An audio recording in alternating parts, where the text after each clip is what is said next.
Hi, I'm Carla Cannon, and in this video, I'm going to share with you my top curriculum choices that have worked really well for us in grades 3 and grade 4. My son just turned 10 this spring. He's my middle child and just finished up grade 4. So I'm going to do kind of a combined grade 3-4 video because I feel like those grades are fairly similar and we use more or less the same things in both 3 and 4, so it worked just to do it as one video. Just along those lines, I want to say that I am going to be throwing a lot of curriculum at you very quickly, but it is important for you to know that we do not do all of this every day. We do not. We go back and forth between different things. Math we do, fairly consistently, several times a week. But with the language arts things that I'm going to show you in particular, we like to mix it up a little bit because it can get really dry and redundant for both the student and the parent doing the same thing every day, every week. And so I like to mix it up a little bit, and none of these things, for the most part, are super expensive.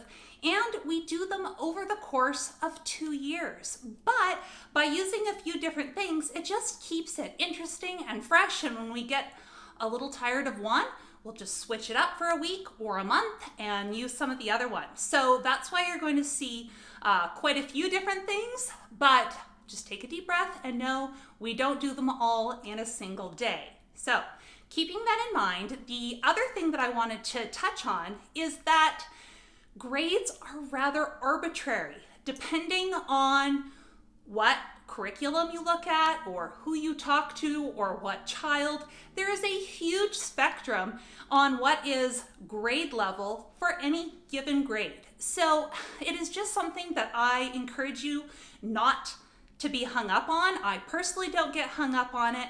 And remember, that's the beauty of homeschooling, is we can meet our kids at a level that is challenging, that they're learning, but not so challenging that they can't do anything independently. If you have to help your child with every single thing, it probably means what you're using is too hard for them.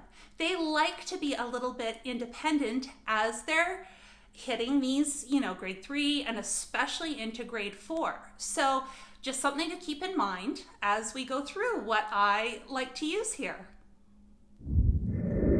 So starting off just very easily, we use teaching textbooks starting in grades 3. In fact, my kids have always done well in math, so we typically start the 3rd grade teaching textbooks book kind of halfway towards the half to end point of grade 2. That's worked well for us. You certainly don't have to, but I have them from my daughter, so we just, can jump in whenever I feel like they're ready. So math is super simple. We use teaching textbooks. I have another video that you can check out on how we use that. But it is an online thing that we have CDs and then the workbook for. So check out that other video for more information on that. But I love it because they can do it independently and the computer grades them immediately. So if there's a problem or something that they need help with, I think it's really important to get that immediate feedback, and they're not waiting for me, to come and to check it and all that. So hands down, I love teaching textbooks. The other thing that we do for math in 3rd and 4th grade is I am a firm believer in kids memorizing their multiplication facts. So we start off with just some old-fashioned flashcards and we work on, one group of times tables at a time.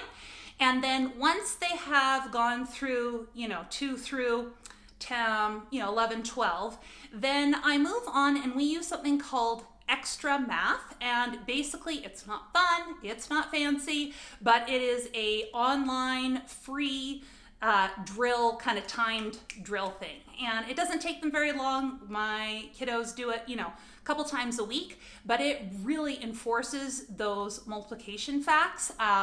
And they don't love it, but they're that much more motivated to do well on it, so they don't have to do it as often. So I'll put a link below, but that is Xtra Math. for his 4th grade year, we added something new to us this year, and that was the level 4 of All About Reading. So I will work on doing a separate review, and so you can check back on my channel for that. But the quick version is that we really loved All About Reading. He had not done any of the previous levels, and to be clear, he was reading at the beginning of his 4th grade year. So it wasn't that he wasn't reading, he was doing fairly well, but my concern was that he was not demonstrating that he had a good strategy when he hit words he didn't know. It seemed like some of the rules we talked about through our other phonics programs hadn't stuck, and when he came to those bigger words, as he was, experimenting with longer, more difficult books, he was getting a little frustrated. So I decided to go ahead and buy the All About Reading level 4, and it was great. We spent probably about a month on the first lesson or two because there was a lot of review that we did of things that you would have learned in earlier lessons of All About Reading, but after that we clipped right along through it, and it was excellent. So if you have a child who is reading but it seems like they're just not making that transition from mostly reading to a more confident reader, that could be a good option for you. That being said, with other children, I have not done a reading phonics program, at grade 3 or 4. For a lot of kids, it can just click and they don't need extra instruction. So don't feel like you need a phonics program, reading program at this, 3-4 level, but you know your child. If they're progressing, you're good.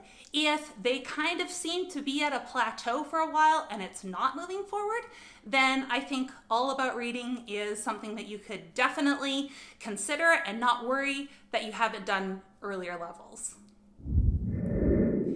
So in addition to the All About Reading lessons, and we did do those very consistently through his 4th grade year, we did, several lessons a week on average, depending on the week. So in addition to that, he also really enjoyed these read and think pages from a Becca, and he had this in grade 3 and wasn't done, so we just continued into grade 4. And these are nice because what it is there is a page, it's supposed to be timed, and you can do that or not. So there's a page that they read, and they're supposed to do it within, 5 minutes, and then answer questions after the fact on, just some multiple choice questions. So these are great, and what's nice about them is it's a little bit of comprehension, which I wasn't worried about, but it was a way to practice reading, and the articles are typically pretty interesting, so he enjoyed those. That was something he enjoyed and didn't take very long, so that was along the whole reading lines. The other thing is that in grade 3-4, I have them do independent reading for at least 20 to 30 minutes a day. It's one of the things on their individual checklists that they have to have done before we have electronic time or anything like that. So I encourage them to do that. And then the part of our program where I did mix it up quite a lot was when it came to the language arts writing end of things. So we used, like I said, a variety of things, and then we just kind of switched between them. One of them that I am a big fan of is Wordly Wise. And so this is a vocabulary curriculum. It's very inexpensive. I think maybe about $12 American. Buy the answer key. It's worth the extra $4 so you don't have to read to figure out the answers. That's my tip. But anyways, so it is a vocabulary curriculum, and what's nice is that they start off introducing a list of vocabulary words. There's generally, about 10 words, I believe.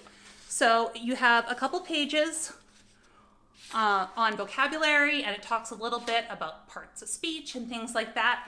And then each day there is a 1-page exercise to do with those vocabulary words. So anything from multiple choice to, lots of different types of things. So there's 4 of those. And then at the end, they have an article. And these are typically very good nonfiction type article using, the words that they learned are within it. So they have the article, and then they have 10 questions after it, kind of comprehension questions. So what I really, really liked about this is that, in grade 3, it was definitely at a more challenging reading level for him, so I helped him. But we used this same book into grade 4 because he didn't finish it. But going into grade 4, this was something he could do almost completely independently. So what we would do is on Monday, we would go over the vocabulary together to make sure he understood them and was reading them properly.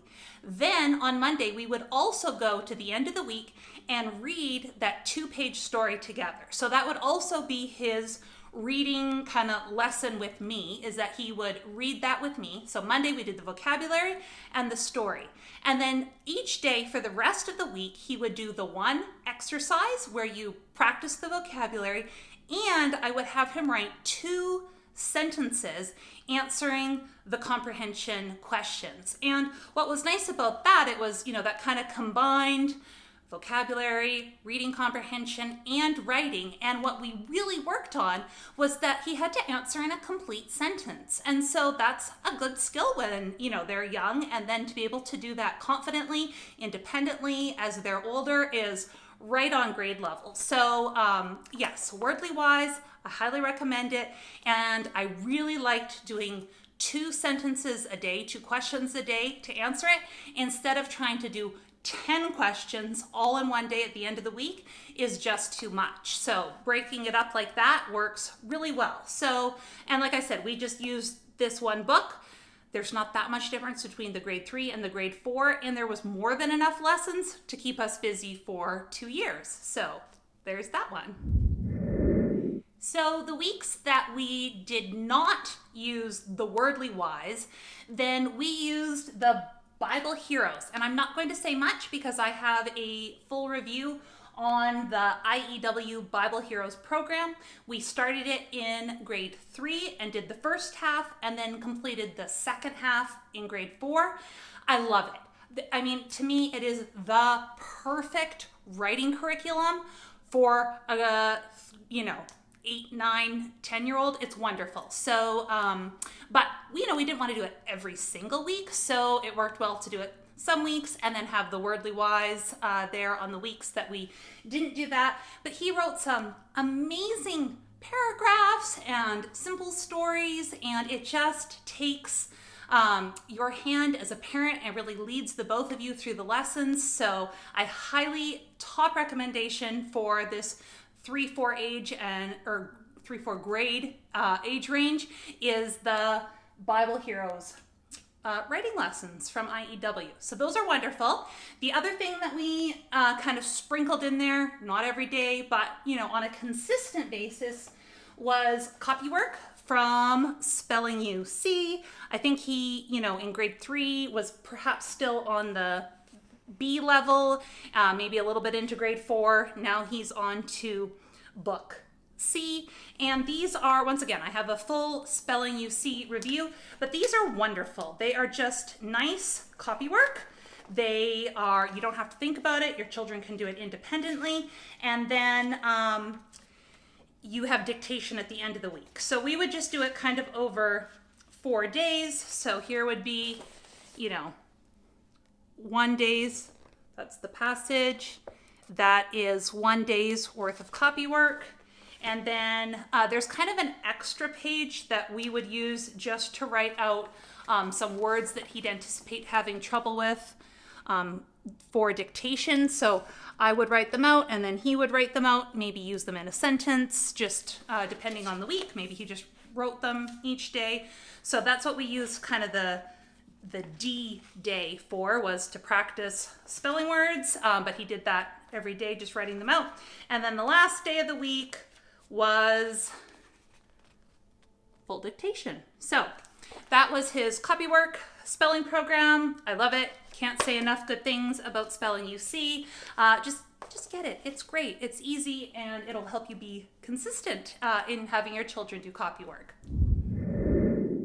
The last piece of his language arts kind of mix that we have, remember, we didn't do all of these every day, but I really like the daily guided teaching and review. And it says grade 2. Trust me, my friends, this is not something you want your second grader doing. This is perfect for grades 3 and 4. And so just to give you an example of one of the pages, and this is grammar. This is grammar, punctuation, capitalization, super simple. Once again, once they're reading, something they can do mostly independently. And yeah. And just one page is a day's worth of work. So love these. This is, like I said, it says grade 2. No, grade 3 and 4 is perfect for it. Your grade 2 child would hate it and it's not appropriate. So daily grams, the grade 2 one is perfect just for that little bit of grammar. Once again, not every day, a couple times a week. It doesn't take very long, 5-10 minutes tops. So that is that one.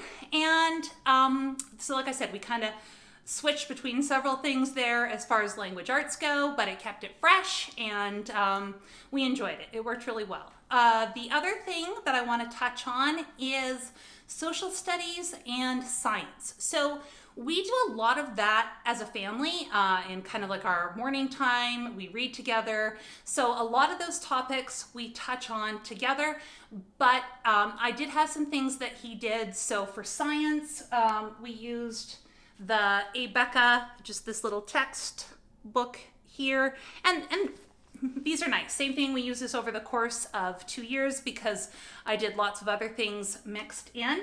But this is something that he would read, once again, independently, maybe not the beginning of grade 3, but certainly by the middle and then through grade 4.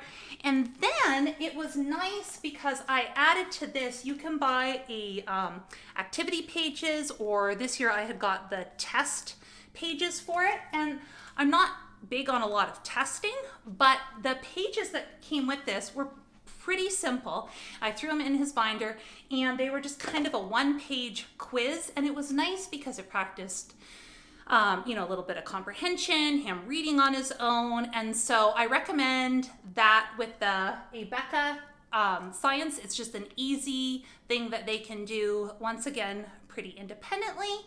Also for science, we had a subscription this year to Mystery Science. So we watched lots of those. We did some of the activities. Sometimes we just watched them.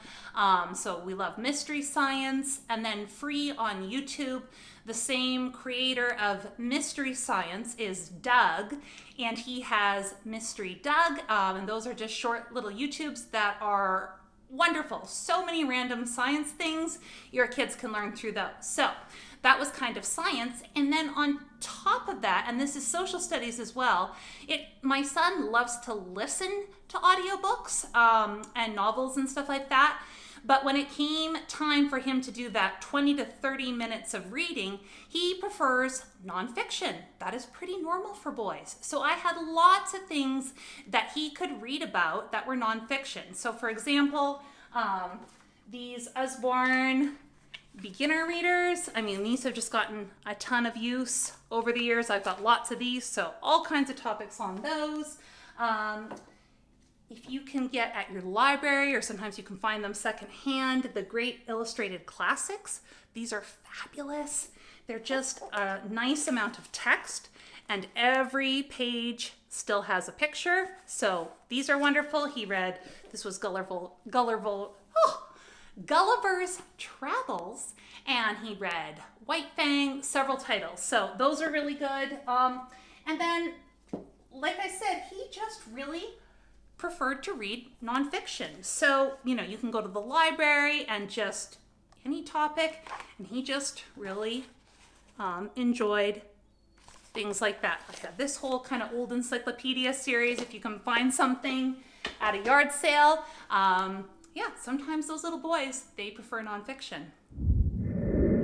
the last two things that I wanted to mention was for Bible, we did have kind of a devotion Bible study that we did together. And then I also would assign him, a few verses or sometimes a whole chapter. We read through Matthew, and then he went through Acts, and it was great. We would use the Bible app on, we have Apple devices. And so what's perfect for these developing readers is we'd use New Living Translation, and they will read it to you, and it highlights the words as it reads it to you. So he would do his assigned Bible reading, listening to it and reading along. And that was great. That was really, he liked it, and it was quick and simple. So that's a good tip for you. And the last thing is that for typing, we kind of start typing at this age, and so we just use the free online typing club, and that worked well for us as well. He's not proficient yet, but we're getting there. Have a good foundation anyways. So just a couple final thoughts here, and I'll wrap this up. First of all, don't get too hung up on a grade level on a book. If it is something that is a good level for your child, then that's what you need to be using regardless of the number. And lots of the grading, I think, is incorrect on a lot of products.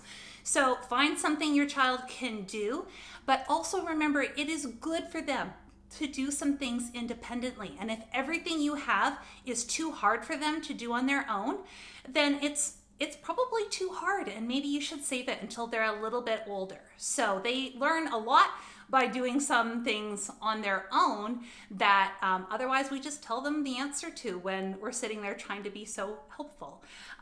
So keep that in mind.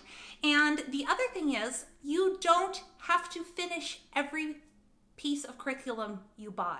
There is still benefit and learning and a lot of good things that can come out of doing a book like Wordly Wise or this science book or anything like that. Your child can glean a lot from the curriculum, and if you don't finish all 15 chapters of Wordly Wise, they're going to be fine. It's okay. If they learn from it, just save the book, and the next child up the line will do those last 5. So I think it's easy to get hung up on that, and I would encourage you not to, because it's not that big of a deal. Sure, things like math and, those types of things, it's a little bit more important, but with these language arts things in particular, it's okay. So I just think enjoy your child. They're still really little. I think that with writing in particular, it's hard for a lot of kids, especially little boys. And I just think it will come if you give them time and lots and lots and lots of help and support, and make it so they don't hate writing. Then they're going to blossom and become independent as they get older. It's okay. You don't have to worry about them not becoming independent in their writing. They will, but if they hate it, it's going to be a lot worse for you down the road. So help them, encourage them, tell them they're brilliant, and they will live up to what you're telling them. So enjoy your choosing of curriculums. It's fun, and I wish you all the best. Bye-bye.